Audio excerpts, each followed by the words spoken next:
Hello everyone, स्वागत है आप सभी का आपके अपने यूट्यूब चैनल छाया मेडिकल क्लासेस पर। तो आज फिर से लेके आई हूँ आप सभी स्टूडेंट के लिए जो भी बीएससी नर्सिंग एंट्रेंस एग्ज़ाम की तैयारी कर रहे हैं। अगर आप एमपी से हैं, एमपी पीएनएसटी की तैयारी कर रहे हैं, यूपी से है, यूपी सीनेट की तैयारी कर रहे हैं, बिहार, राजस्थान, ठीक है, झारखंड, जहाँ से भी हैं सभी के लिए बहुत ही इम्पोर्टेंट एमसीक्यू है बेटा। एग्ज़ाम ओरिएंटेड हैं, एनसीईआरटी की हर एक लाइन से लिया गया एमसीक्यू है। आज की क्लास के अंदर डीएनए और आरएनए से रिलेटेड 60 एमसीक्यू मैं कवर करवाने वाली हूँ। डन। वंशागति के आणविक आधार से रिलेटेड होंगे। Done done done done. चलिए आगे बढ़ते हैं और यही कहूँगी, अगर चैनल पर नए हैं तो चैनल को ज़रूर से सब्सक्राइब कर लीजिए, क्योंकि यहाँ पर आपको नर्सिंग से रिलेटेड हर एक जानकारी मैं शेयर करूँगी। ठीक है, आपके जो सवाल है ना एग्ज़ाम में छपने वाले हैं। ठीक है, तो चलिए ज़्यादा टाइम वेस्ट ना करते हुए आज के इस अमेजिंग से सेशन को स्टार्ट करेंगे। चलिए, फर्स्ट क्वेश्चन आपकी स्क्रीन पर दिया है, ध्यान से रीड करेंगे। न्यूक्लिक अम्ल किसका बहुलक है? Nucleic acid is a polymer of. Option A है अमीनो एसिड का, न्यूक्लियोटाइड्स का, ग्लूकोज का, या वसा अम्ल का, फैटी एसिड का। तो याद रख लेना, जो न्यूक्लिक अम्ल है वो किसका बहुलक होता है? न्यूक्लियोटाइड्स का। किसका होता है? न्यूक्लियोटाइड्स का। करेक्ट आंसर है ऑप्शन बी। चलिए आगे बढ़ते हैं। नेक्स्ट क्वेश्चन है, डीएनए का मुख्य कार्य क्या होता है? जो डीएनए होता है उसका मेन फंक्शन क्या होता है? तो डीएनए का जो मेन काम होता है वो होता है आनुवंशिक जो सूचना होती हैं उनको स्टोर करना। ठीक है, store of genetic information. Correct answer हो जाएगा ऑप्शन बी। नेक्स्ट क्वेश्चन है, आरएनए मुख्य रूप से क्या करता है? जो आरएनए होता है वो मुख्य रूप से क्या करता है? RNA mainly helps in. तो देखिए, जो आरएनए है वो मुख्य रूप से क्या करता है? जो सूचनाएं होती हैं, जो इन्फॉर्मेशन होती हैं, उनको ट्रांसफ़र करने का काम करता है। ठीक है, तो करेक्ट आंसर हो जाएगा ऑप्शन बी। चलिए आगे बढ़ते हैं। किसी भी क्वेश्चन में कोई डाउट हो कमेंट कर देना। नेक्स्ट क्वेश्चन है, अधिक स्थिर आनुवांशिक पदार्थ कौन है? More stable genetic material. RNA, DNA, protein, lipid. तो याद रख लेना, अधिक स्थिर आनुवांशिक पदार्थ है वो कौन है? डीएनए। ठीक है, कौन है? डीएनए। करेक्ट आंसर है बी। नेक्स्ट क्वेश्चन है, सबसे पहले कौन विकसित हुआ? सबसे पहले कौन विकसित हुआ? DNA, RNA, protein, enzyme. तो देखिए, सबसे पहले विकसित हुआ था आरएनए। ठीक है, करेक्ट आंसर है बी। नेक्स्ट क्वेश्चन है, डीएनए की संरचना कैसी होती है? जो डीएनए का स्ट्रक्चर है वो कैसा होता है? Single strand, double helix, circular, solid. तो याद रख लेना, डीएनए की संरचना है वो कैसी होती है? Double helical. करेक्ट आंसर है ऑप्शन बी। नेक्स्ट क्वेश्चन है, डीएनए की दोनों रज्जुकों को कौन जोड़ता है? डीएनए के जो दोनों रज्जु होते हैं उन्हें कौन जोड़ता है? ठीक है, तो याद रख लेना, उन्हें जोड़ते हैं हाइड्रोजन बंध। ठीक है, हाइड्रोजन बॉन्ड। करेक्ट आंसर है ऑप्शन बी। मैं सारे ऑप्शन इसलिए नहीं पढ़ रही हूँ बेटा, क्योंकि मैं ज़्यादा से ज़्यादा आपको क्वेश्चन कवर कर पाऊँ, क्योंकि मेरे पास टाइम लिमिटेड है, सोर्स बहुत है। बट क्या करूँ, कंडीशन ही ऐसी है। बट मैं कोशिश करूँगी आपको एग्ज़ाम तक बेटा सारे मोस्ट इम्पॉर्टेंट एमसीक्यू कवर करवा दूँगी। ठीक है, नेक्स्ट क्वेश्चन है, एडिनिन किससे जुड़ता है? जो एडिनिन होता है वो किससे जुड़ता है? साइटोसिन से, थाइमिन से, ग्वानिन से, यूरेसिल से। तो याद रख लेना, वो जुड़ता है थाइमिन से। डन। चलिए नेक्स्ट क्वेश्चन है, एडिनिन और थाइमिन के बीच कितने हाइड्रोजन बॉन्ड होते हैं? एडिनिन और थाइमिन के बीच जो हाइड्रोजन होते हैं वो 2 होते हैं। डन। चलिए नेक्स्ट क्वेश्चन है, ग्वानिन किससे जुड़ता है? जो ग्वानिन होता है वो किससे जुड़ता है? एडिनिन से, साइटोसिन से, थाइमिन से, यूरेसिल से। तो याद रख लेना, जो ग्वानिन है वो साइटोसिन से जुड़ता है। करेक्ट आंसर है ऑप्शन बी। नेक्स्ट क्वेश्चन है, ग्वानिन और साइटोसिन के बीच कितने हाइड्रोजन बंध होते हैं? तो याद रख लेना, ग्वानिन और साइटोसिन के बीच कितने हाइड्रोजन बंध होते हैं? 3 होते हैं। ठीक है, करेक्ट आंसर है ऑप्शन सी। नेक्स्ट क्वेश्चन है, डीएनए प्रतिकृति किस प्रकार की होती है? डीएनए रेप्लिकेशन इच किस प्रकार का होता है? तो याद रख लेना, वो होता है semi conservation. Semi conservation. Correct answer है ऑप्शन बी। नेक्स्ट क्वेश्चन है, जीन क्या है? जीन क्या है? जीन क्या होते हैं? डीएनए का वह खंड जो आरएनए का कूट लेखन करता है। डीएनए, ठीक है, इंग्लिश में जिसको जानना है, DNA segment coding for RNA. Correct answer है ऑप्शन ए। चलिए नेक्स्ट क्वेश्चन है, अनुलेखन में डीएनए का कौन सा रज्जु कार्य करता है? अनुलेखन में, ठीक है, ट्रांसक्रिप्शन में, enzyme, template, ribosome, hormone.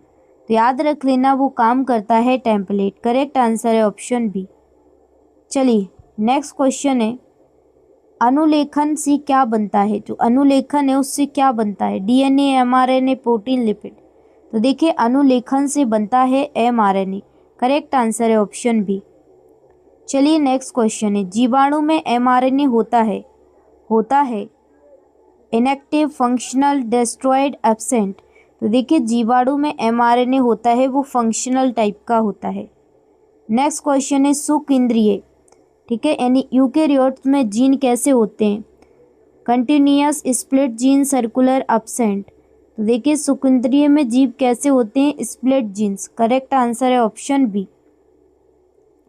Next question है, व्यक्त अनुक्रम क्या कहलाते हैं? Express sequences are called introns, exons, codons, anticodons. तो देखिए व्यक्त अनुक्रम क्या कहलाते हैं? एक्सॉन्स। करेक्ट आंसर है ऑप्शन बी। नेक्स्ट क्वेश्चन है, अव्यक्त अनुक्रम क्या कहलाते हैं?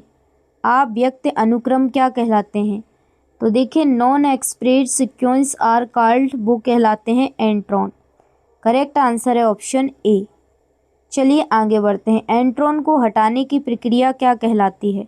एंट्रॉन को हटाने की जो प्रक्रिया है वो कहलाती है, ठीक है, स्प्लाइसिंग। करेक्ट आंसर है ऑप्शन बी। चलिए आगे बढ़ते हैं, एमआरएनए में क्षार अनुक्रम कैसे पढ़े जाते हैं? जो क्षार के अनुक्रम है वो कैसे पढ़े जाते हैं? ठीक है, तो अनुक्रम कैसे पढ़े जाते हैं? 3। डन। चलिए 3 क्षारकों का समूह क्या कहलाता है? तो देखिए 3 क्षारकों का समूह कहलाता है कोडोन। डन। चलिए नेक्स्ट क्वेश्चन है, एक कोडोन किसका कूट लेखन करता है? किसे कोड करता है एक कोडोन? तो देखिए एक अमीनो एसिड को क्या है? कोड करेगा। करेक्ट आंसर है ऑप्शन बी।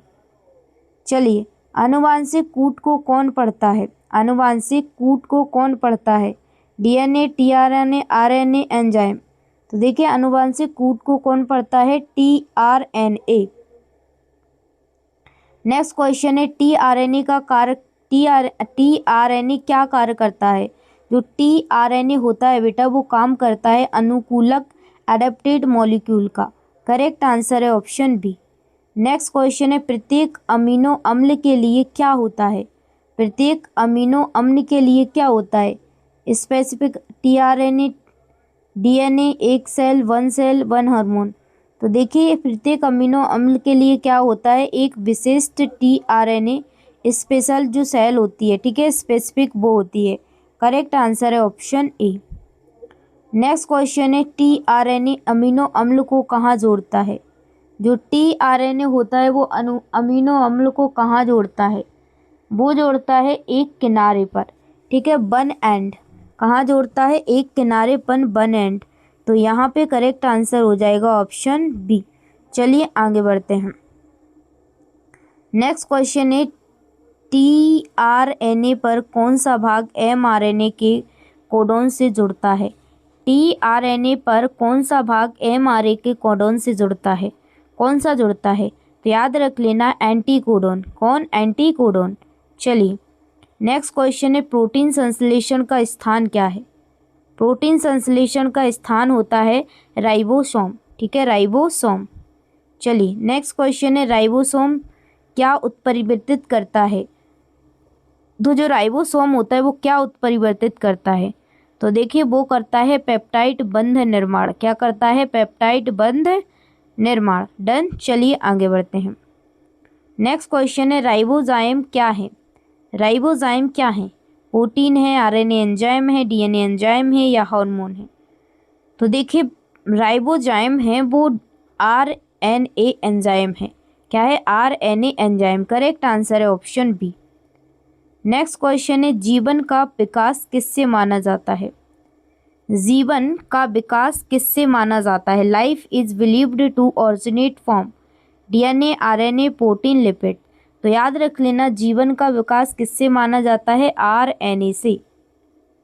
नेक्स्ट क्वेश्चन है अनुलेखन और स्थानांतरण प्रक्रिया होती है ट्रांसक्रिप्शन एंड ट्रांसलेशन आर। तो याद रख लेना वो होती है ऊर्जात्मक महंगी। ऊर्जात्मक महंगी करेक्ट आंसर है ऑप्शन बी। नेक्स्ट क्वेश्चन है जीन अभिव्यक्ति का प्रथम चरण है first step gene expression regulation. देखिए जीन अभिव्यक्ति का प्रथम चरण है वो है अनुलेखन का नियमन regulation of transcription. Correct answer हो जाएगा यहाँ पर ऑप्शन यहाँ पे हो जाएगा बी। ठीक है, क्या हो जाएगा? बी। चलिए आगे बढ़ते हैं।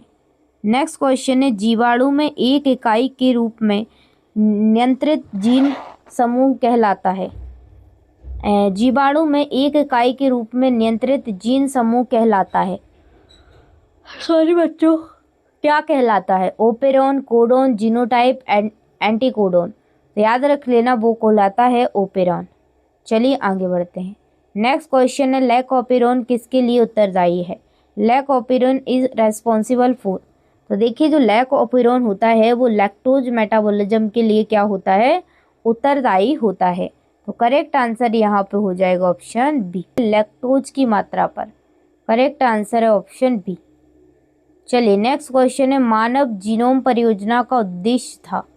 जो मानव जीनोम परियोजना है उसका उद्देश्य था aim of human genome project. तो देखिए करेक्ट आंसर हो जाएगा मानव जीनोम के सभी क्षारों का अनुक्रमण। ठीक है, करेक्ट आंसर हो जाएगा ऑप्शन बी। चलिए आगे बढ़ते हैं। नेक्स्ट क्वेश्चन है डीएनए फिंगरप्रिंटिंग क्या है? डीएनए फिंगरप्रिंटिंग क्या है? तो देखिए डीएनए फिंगरप्रिंट डीएनए स्तर पर व्यक्तियों में विभिन्नता पहचानती है, डिफरेंस पहचानने का काम करती है। ठीक है, ये समझो। नेक्स्ट क्वेश्चन है यहाँ पे करेक्ट आंसर है बी। डीएनए फिंगरप्रिंट किस सिद्धांत पर कार्य करती है? जो डीएनए फिंगरप्रिंट है वो किस सिद्धांत पर काम करती है? बहुरूपता, उत्परिवर्तित, विभाजन, निषेचन। तो देखिए वो करता है बहुमॉर्फिज्म पर। ठीक है, करेक्ट आंसर है ऑप्शन ए। नेक्स्ट क्वेश्चन है डीएनए फिंगरप्रिंट का उपयोग कहाँ होता? ठीक है, डीएनए फिंगरप्रिंट का उपयोग कहाँ होता है? ठीक है, तो करेक्ट आंसर है ऑप्शन डी हो जाएगा न्यायालय विज्ञान, अनुवांशिक विधिकता, विकासीय जीव, सभी एवरीथिंग। करेक्ट आंसर हो जाएगा ऑप्शन डी। न्यूक्लियोटाइड किसका निर्माण करते हैं? जो न्यूक्लियोटाइड होते हैं वो किसका निर्माण करते हैं? तो देखिए जो न्यूक्लियोटाइड होते हैं वो न्यूक्लिक एसिड का क्या करते हैं? निर्माण करते हैं। तो करेक्ट आंसर हो जाएगा ऑप्शन बी। चलिए आनुवांशिक पदार्थ के रूप में कौन कार्य करते हैं? आनुवांशिक पदार्थ के रूप में जो कार्य करते हैं वो है डीएनए और आरएनए। करेक्ट आंसर है ऑप्शन सी। चलिए नेक्स्ट क्वेश्चन है डीएनए आरएनए से अधिक उपयुक्त क्यों है? डीएनए आरएनए से अधिक उपयुक्त क्यों है? इसलिए उपयुक्त है क्योंकि अधिक स्थिर रहता है, वो मोर एब्जॉर्बल होता है। ठीक है, तो करेक्ट आंसर यहाँ पे हो जाएगा ऑप्शन बी। चलिए आगे बढ़ते हैं। क्या हो जाएगा? Option B, option B. ठीक है, चलिए नींद टाइप की आ रही है क्योंकि थक गई थी मैं और रात को क्लास रिकॉर्ड कर रही हूँ। कोई नहीं, कहीं गलती हो जाए तो उसके लिए क्षमा चाहती हूँ। तो देखिए क्या पूछा था कि डीएनए की दोनों रज्जुक होती हैं, कैसी होती हैं? पूरक होती हैं। ठीक है, कंप्लीमेंट्री। नेक्स्ट क्वेश्चन है पूरकता किसके कारण होती है? पूरकता किसके कारण होती है? Complementary occurs due to. तो देखिए पूरकता किसके कारण होती है? हाइड्रोजन बंध के कारण। ठीक है, किसके कारण होती है? हाइड्रोजन बंध के कारण। तो यहाँ पे करेक्ट आंसर हो जाएगा ऑप्शन बी, हाइड्रोजन बॉन्ड। चलिए नेक्स्ट क्वेश्चन है क्वेश्चन नंबर 48। नेक्स्ट क्वेश्चन है क्वेश्चन नंबर 48। जीवाणुओं में एमआरएनए का क्या होता है? इन बैक्टीरिया एमआरएनए क्या होता है जीवाणुओं के अंदर एमआरएनए में?